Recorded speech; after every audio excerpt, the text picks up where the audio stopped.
The United States criminal chase has begun, with top officials calling for Snowden to be prosecuted to the harshest extent of the law. Well, let's now get more thoughts on his predicament with Trina Harvey, who's editor-in-chief of the World Intelligence Review website. Thank you very much, sir, for joining us here on RT to talk about this.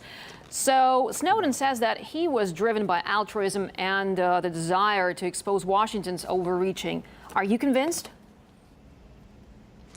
I am. It's quite extraordinary. You know, he's been working within the intelligence community for 10 years, initially with CIA, and then, of course, he moved to Booz Allen, which is one of the contractors for both the CIA and the National Security Agency.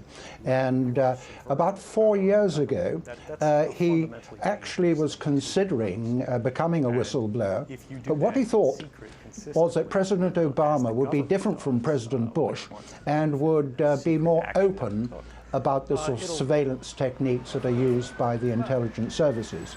He says he was absolutely disappointed because Obama was just like President Bush and others. And it was then that he decided to, about 4 weeks ago, leave his home in Hawaii, go to Hong Kong, where he is now. But he took with him the last group of records that he had had.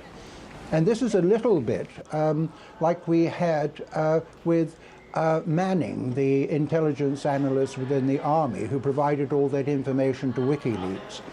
Both of them didn't take money for it. They both are insistent that well, it's interesting in this case that, as you said, Mr. Trina Harvey, that he wanted to expose that information before, and as he claims, he had access to the entire roster of the NSA, knowing about the undercover agents and where they were, etc. So, as you said, he left his home in Hawaii and left for Hong Kong. Why do you think he chose to stay there?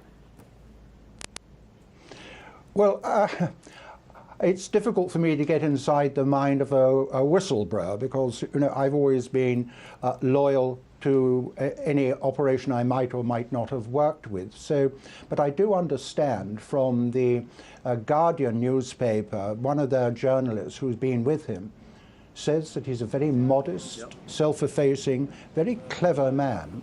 And he obviously looked at the possibilities of where he might go.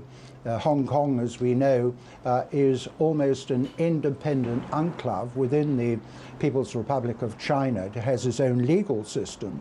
And obviously he would be thinking about extradition, because make no bones about it. So how far do you think Washington will go to get their hands on him? They will use all of the powers available to them, both legal and, dare I say it, illegal. We've heard of rendition. Well, he's too high profile at the moment, I think, to be spirited away. So I do think that they will go for the legitimate operation. But there's no surprise about this. You might recall that Catherine Gunn, who was an analyst with GCHQ, the British side equivalent of the National Security Agency, revealed at the time of the Iraq War that the National Security Agency was asking the British to spy in particular on using the internet on certain targets they wanted. And intelligence agencies hate anything being revealed. All right, Mr. Trina Harvey, editor-in-chief of the World Intelligence Review website, thank you so much for sharing your views with us here on RT.